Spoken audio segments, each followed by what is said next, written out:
네, 안녕하세요. 저는 가톨릭대학교 은평성모병원 내분비내과에서 갑상선 골다공증 포함한 내분비 질환 진료하고 연구하고 있는 이정민이라고 합니다. 골다공증에 대해서 환자분들께서 인식이 많이 좋아지셔서 제발로 찾아와서 치료를 하시려고 하시는 분도 는 것이 사실인데요. 저희가 골다공증 치료하는 목적이 BMD만 올려주는 것이 아니라 종국에는 프랙처를 예방하고 방지할 수 있으면 가장 좋은 거고요. 그런 목표로 치료를 하고 있는데, 예전에도 이미 저희가 오스테오포로시스로 진단하는 BMD상의 T스코어가 마이너스 2.5 이하인 환자들이 이미 하이리스크라고 이제 고려가 되고 있었습니다. 이때도 베리 하이리스크에 대한 그 개념은 있기는 했었는데요. 최근에 초고위험군이라고 해서 굳이 이제 이런 카테고리를 정해서 적극적으로 치료를 하라고 하는 것은 프랙처 자체가 다음 프랙처를 일으킬 수 있는 가장 중요한 예측 인자이기 때문입니다. 저희가 골다공증 치료하는 것도 사회적으로 버든이 많이 되고 있는데요. 이미 프랙처가 발생한 환자들은 재골절률이 한 25%, 30%까지도 보고가 되고 있고, 실제로 대규모 연구에서는 1년 이내에 재골절률이 많게는 2배에서 10배까지도 증가한다고 알려져 있습니다. 그래서 이런 환자들을 초기에 치료하지 않으면 그 프랙처를 예방할 수 없기 때문에 초기에 이런 그 프랙처 리스크가 높은 환자들을 적재적소에 잘 잡아서 초기에 강력하게 치료를 하자는 배경이 계속 대두가 되고 있고요. 그래서 이런 배경으로 미국 임상내분비학회라든지 내분비학회, 그리고 2022년부터는 대한골대사학회에서도 베리 하이 리스크에 대해서는 적극적으로 아나볼릭 에이전트를 사용하고, 또 프랙처 리스크를 예방할 수 있다고 입증된 강력한 고립수 억제제인 데노스맵과 졸렌드로네이트를 사용한다라고 권고를 하고 있습니다.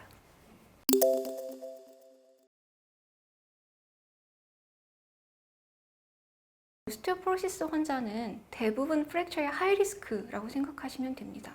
네, 저희가 프랙처 리스크를 따질 때 BMD도 따지고 에이지도 따지고 여러 가지 인자들을 고려를 해야 하는데요. 이 중에 very high 리스크 환자들은 우선은 골절이 반드시 들어갑니다. 최근 1년 이내에 골절이 있는 사람들은 리스크가 굉장히 높아진다고 제가 간략하게 말씀을 드렸잖아요. 그래서 1년 이내에 골절이 있는 환자는 초고위험군으로 편승이 되고요. 또 1년 이내가 아니더라도 멀티플 프랙처가 있는 환자도 very high 리스크 환자입니다. 그리고 마이너스 2.5 미만으로 오스테오포로시스 치료를 하고 있었던 환자 중에서도 열심히 치료를 하고 있었지만 프랙처가 발생하면 very high 리스크로 넘어가게 됩니다. 그리고 우리가 여러 가지 약제를 사용하게 되는데요. 본 헬스나 본 퀄리티에 영향을 줄 수 있는, 특히 스테로이드 같은 약제를 사용하다 보면 프랙처가 발생할 수 있는데, 이런 환자도 마찬가지로 very high 리스크에 포함이 됩니다. 그래서 프랙처가 없었다고 하더라도 BMD에서 T스코어가 마이너스 3.0 미만인 환자들도 very high 리스크로 편승을 해서 아주 적극적으로 치료를 해야 합니다. 실제로 저는 스테로이드를 쓰는 환자들도 많았고요. 요즘에 이제 체중 관리를 하다 보면 굉장히 체중 감소가 많이 되면서 BMD T스코어가 마이너스 3.0, 마이너스 4.0까지 떨어지는 환자를 쉽게 외래에서 보고 있습니다. 그래서 이런 환자들이 다 very high 리스크라고 생각하시면 되겠습니다. 이렇게 반복해서 말씀드려도 부족한 것이 프랙처가 가장 중요한 요소이기 때문이고요. 프랙처가 없더라도 BMD 스코어가 떨어져 있으면 얼마든지 프랙처 리스크가 올라갈 수 있습니다. 저희가 보통 덱사를 사용해서 BMD를 측정을 하는데요. 이 BMD가 100% 환자의 본 퀄리티나 본 스트렝스를 반영한다고 하기는 어렵지만 적어도 마이너스 1.5는 유지를 해야 합니다. 그래서 마이너스 1.5 미만이 되면 아주 가파르게 프랙처 리스크가 증가하게 되고요. 마이너스 2.5, 마이너스 3.0을 지나게 되면 그 리니어 코릴레이션이 아주 강력하게 자리를 잡고 있기 때문에 그 BMD 스코어가 마이너스 3.0 미만인 환자에서는 특히 적극적으로 치료를 시작해야 합니다. 이런 환자들은 거의 골절이 임박해 있는 환자로 봐도 무방하다고 볼 수 있겠습니다.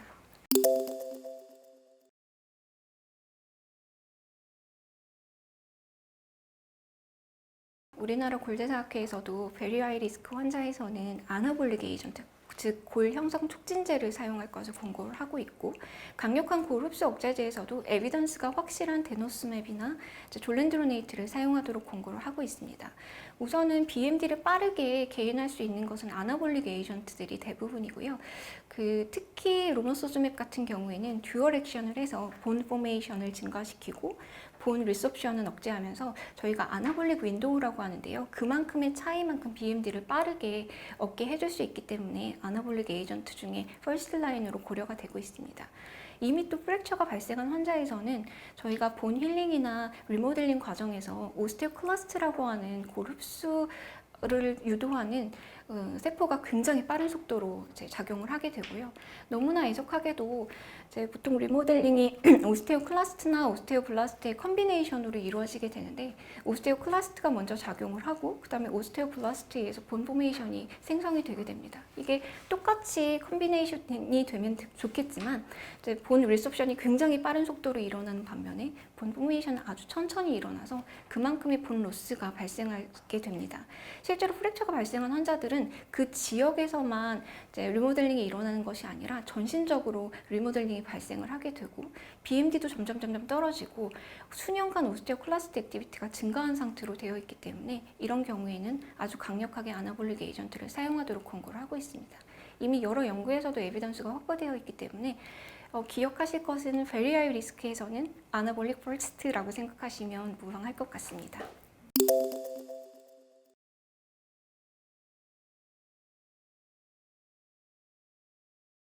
제가 아나볼릭 에이전트에 대해서 말씀을 드렸는데요. 보통 저희가 흔히 알고 있는 비스포스포네이트나 썸제즈나 데노스맵 같은 것은 골 흡수 억제제로 여러분들에게 조금 더 친숙할 것으로 알고 있습니다.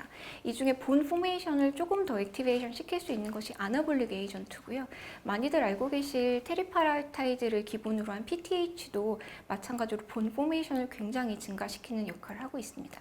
근데 전반적으로 본 포메이션뿐만 아니라 이제 전체적인 본 턴오버를 증가시키기 때문에 본 포메이션도 증가시키고 본 리섭션도 같이 증가를 시켜서 생각보다 아나볼릭 에이전트 중에 PTH가 아주 강력하게 BMD 게인 효과를 얻는다고 하기엔 조금 부족한 면이 있었습니다.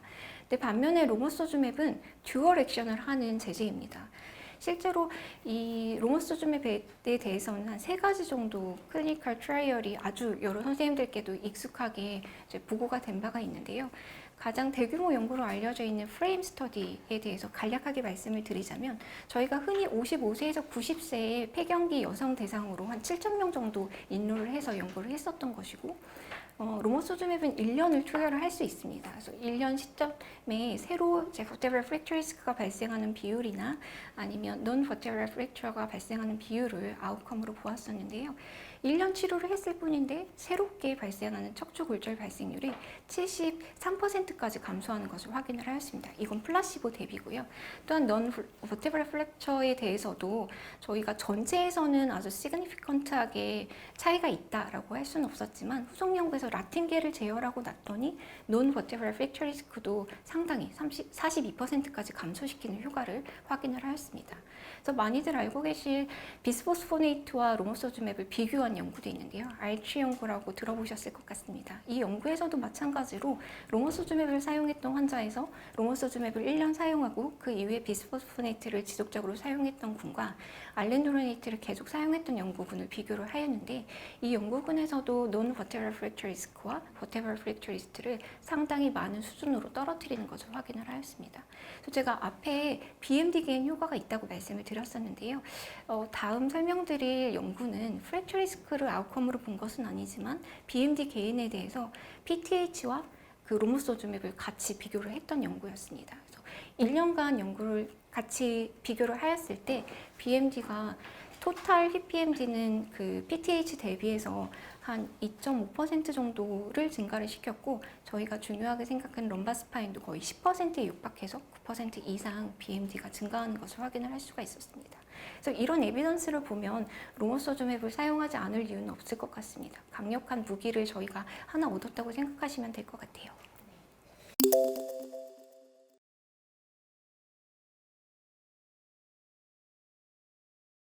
네, 프레임 연구가 그 프랙처 리스크가 높은 환자들을 대상으로 확인은 했었는데요. 후속 연구로 올해 아주 따끈따끈하게 보고가 됐는데, 맥클롱 선생님께서 연구진을 같이 꾸려서 포스트록 어널라이시스를 진행을 하였습니다. 이 중에 이제 프랙처 히스토리가 전혀 없는 very high risk인 환자들만을 대상으로 이제 비교를 했던 연구였었고요.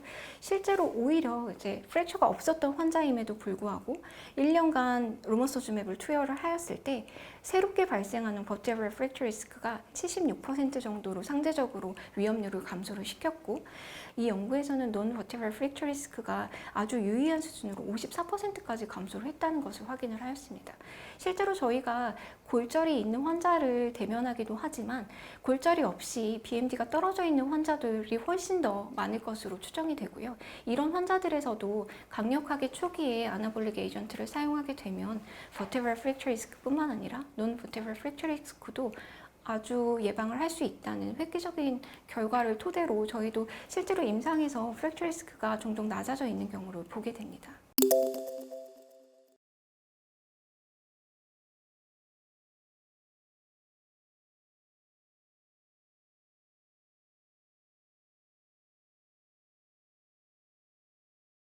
제 환자 중에 처음부터 이제 BMD를 저한테 찍어가지고 온 환자가 있었습니다. 그래서 BMD T스코어가 마이너스 3.8, 마이너스 4.0까지 떨어져 있는 환자였었고요. 환자는 그 프랙처 히스토리는 전혀 없었던 환자입니다. 그래서 앞에서 잠시 말씀드렸던 23년에 발표된 매클롱 그 연구랑 비슷하다고 할 수 있겠는데요.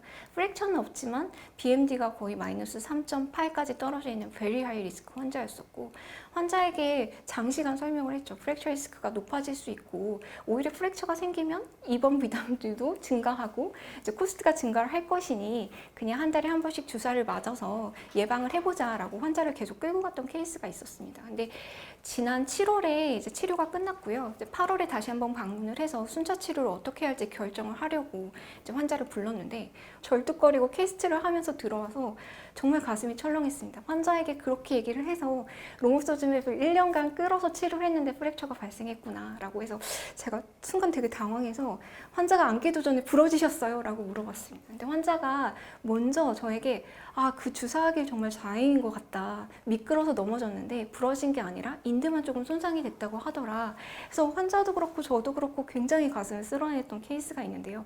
제가 인터뷰를 하기로 이제 예정이 되어 있었고 이 환자를 꼭 소개를 해야겠다라고 생각을 했어요. 그래서 그 환자도 이제 아직은 BMD 스코어가 오스티오피니아 정도로 올라오진 않았고 마이너스 3.8에서 럼버 스파인이 마이너스 2.8까지 올라왔습니다. 그래서 이 환자는 데노스맵 치료를 계속 하기로 했는데 환자가 먼저 이베니티 맞길 정말 잘했다면서 저한테 피드백을 해줬던 환자의 케이스여서 여러 선생님들께 적극적으로 이 케이스를 꼭 소개를 시켜드리고 싶었습니다.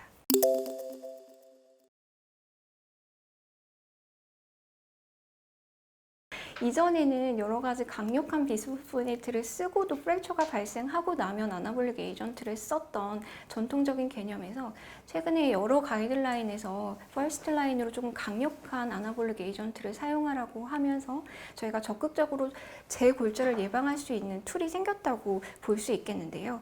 다른 치료가 다 실패해서 구제 치료가 아니라 아예 긴급 치료로 저희가 약제를 쓸 수 있는 것은 굉장히 고무적이라고 할 수 있겠습니다. 그래서 실제로 여러 연구뿐만 아니라 리얼월드에서도 이런 아나볼릭 에이전트를 사용을 했을 때 vertebral fracture 리스크뿐만 아니라 non-vertebral fracture 리스크도 이제 감소시킬 수 있어서 초창기에 빨리 잡고 맞춤 치료를 한 이후에 순차 치료로 넘어가는 것이 전략으로 바뀌었다고 할 수 있겠습니다.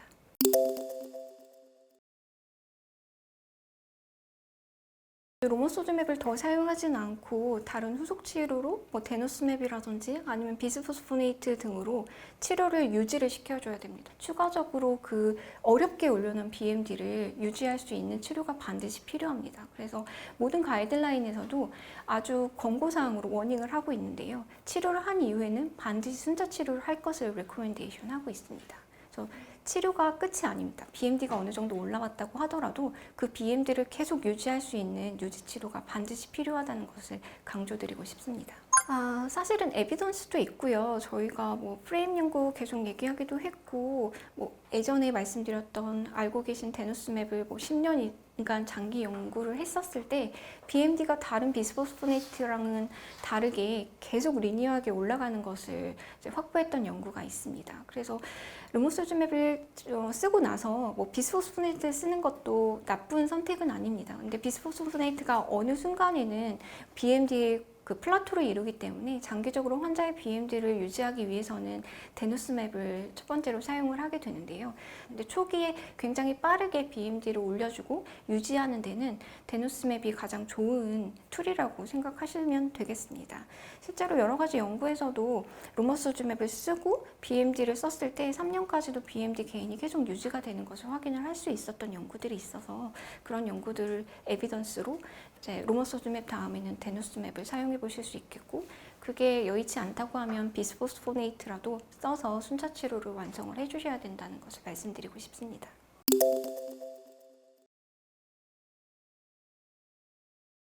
환자들이 골다공증에 대한 인식이 많이 좋아졌다고 말씀을 드렸는데요. 약제를 선택하는 데는 여전히 생기지도 않은 골절을 왜 미리 예방을 해야 되냐라고 말씀하시는 환자분들도 굉장히 많습니다. 환자들에게 지속적으로 프랙처를 예방하기 위해서 골다공증 치료를 하는 것이고, 그 최종 목표는 반드시 프랙처를 없애는 것이라고 얘기를 하고, 아주 적극적으로 커뮤니케이션을 해서 치료를 시작하셔야 될 것 같고요. 제가 앞에서 잠깐 설명드렸던 환자처럼 그 경험을 하고 나면 환자들이 먼저 치료를 하겠다고 하는 경우도 상당히 많습니다. 비급여든 급여든 상관없이요.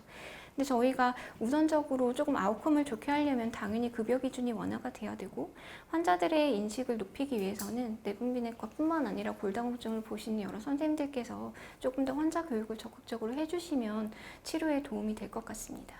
네, 당연히 이제 폐경 후에 여성들이 보통은 생각보다 요즘에는 그 건강검진을 많이 하시긴 하는데요. 60대, 70대까지도 골밀도 검사 한 번도 안 해봤다고 하시는 분들도 여전히 있습니다. 그래서 미국에서 RCT 연구를 했었는데 치료가 되지 않는 환자도 이렇게 그 치료 환경이 바뀌었음에도 불구하고 적절하게 치료되지 않은 환자가 40%를 넘는다고 보고를 한 적이 있었고요. 우리나라에서도 치료가 적절하게 되지 않는 것을 패티식주를 통해서 계속 발표를 하고 있습니다. 첫 번째로는 내 골의 상태를 알기 위해서 골밀도를 적어도 폐경 후의 여성들은 1년에 한 번 정도는 체크를 해보시는 게 좋겠다고 말씀을 드리고 싶고요. 치료의 기준이 아니라고 하더라도 이제 앞에서 제가 시간이 조금 짧긴 했지만 메케니컬 로딩이 계속 가해지면 뼈가 조금 좋아질 수 있습니다. 꾸준하게 중력을 조금 가할 수 있는 운동을 하신다든지 아니면 프랙처를 좀 예방하기 위해서 여러 가지 근육을 강화한다는 운동을 하시면 그래도 본 퀄리티를 좋게 할 수 있는 방법이 될 수 있겠고요. 이도 저도 아니고 정말 베리 하이 리스크라고 하면 한 번쯤 골밀도 검사 요즘에 건강검진 하시면 결과지 다 받으시잖아요. 마이너스 3.0이 찍혔다 하면 바로 병원으로 오시면 저희가 적극적으로 치료를 해드리겠습니다. 저희가 골절이 오지 않도록 하는 데는 아주 강력하게 에비던스로 확보되어 있는 약제이기 때문에 이베니티를 처음 사용해서 어느 정도 치료를 올려놓으시는 것을 치료 전략으로 생각하시면 좋으실 것 같고요. 그리고 가능하시면 BMD를 한 번쯤은 확인을 하셔서 정도 관리를 해주시면 좋을 것 같습니다. 기관마다 BMD의 측정 수준이 굉장히 다르기 때문에 요즘에는 1차 기관에서도 BMD 굉장히 적극적으로 하시는데요. 그래도 정도 관리를 조금 해주셔서 이 환자가 정말로 치료군에 해당하는지를 한 번만 확인해 주시면 정말 감사하겠습니다.